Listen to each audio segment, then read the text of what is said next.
আমার একার পক্ষে ওনাদের সহযোগিতা ছাড়া, সাপোর্টারদের সহযোগিতা ছাড়া, সকলের সাহায্য ছাড়া এত বড় একটা প্রতিষ্ঠানকে এগিয়ে নিয়ে যাওয়া সম্ভব না। আমি আমার যে অভিজ্ঞতা, পলিটিক্সের যে অভিজ্ঞতা, আমার ব্যক্তিগত বিজনেসের যে অভিজ্ঞতা, একটা বাংলায় প্রবাদ বাক্য আছে, ইচ্ছা থাকলে উপায় হয়। আর ইংরেজিতে একটা শব্দ আছে, no risk the no gain. আপনি যদি লাইফে রিস্ক না নিতে পারেন তাহলে আপনার লাইফে কোনো দিন জ্ঞান হওয়ার কোনো সম্ভাবনা থাকে না। তাই আমরা আমাদের লাইফ ভোর অনেক প্রতিকূলতার মধ্যে, অনেক সমস্যার মধ্যে, অনেক বিরোধিতার মধ্যেও আমরা লড়াই চালিয়ে গেছি।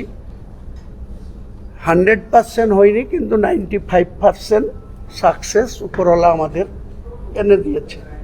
আশা করি মোহাম্মদ স্পোর্টিং ক্লাবও আগামী দিনে সেই 95% সাকসেসের জায়গায় আসবে। সাংবাদিক বন্ধুদেরও আমি বলবো, আপনাদের মাধ্যমে যদি কেউ কিছু ক্লাবের সম্বন্ধে কোনো অভিযোগ করে, আমাদের সঙ্গে কথা না বলে আপনারা সেটাও কোনো পাবলিকের কাছে পেড করবেন না বা আপনাদের চ্যানেল থেকে ছেড়ে দেবেন না। নিশ্চয়ই কোয়ারিজ করবেন, ক্রস চেক করবেন, তারপরে আপনারা সেটা সাংবাদিক হিসাবে পরিবেশন করবেন।